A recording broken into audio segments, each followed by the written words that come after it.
quand on applique le procédé d'orthogonalisation de Gram-Schmidt à une famille libre ou le procédé d'orthonormalisation, on dispose de trois bases du sous-espace vectoriel généré par les vecteurs W1, Wn, la base initiale constituée des vecteurs W1, Wn, la base V1, V2, Vn qui constitue une base orthogonale de Fn et la base E1, E2, En qui constitue une base orthonormale de Fn.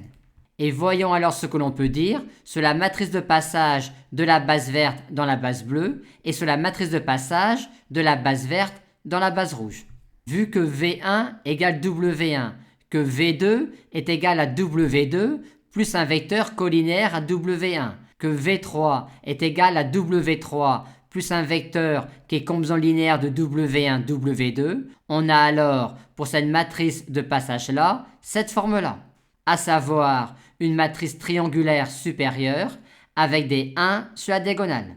Et vu que pour passer de VK à EK, on multiplie simplement VK par un réel strictement positif, on aura cette forme-là pour la matrice de passage de la base verte dans la base rouge, c'est-à-dire une matrice triangulaire supérieure avec sur la diagonale des coefficients non forcément égaux, mais tous strictement positifs. Et notons qu'il en est de même pour les matrices de passage inverses, vu ce que l'on peut dire sur l'inverse d'une matrice triangulaire supérieure inversible.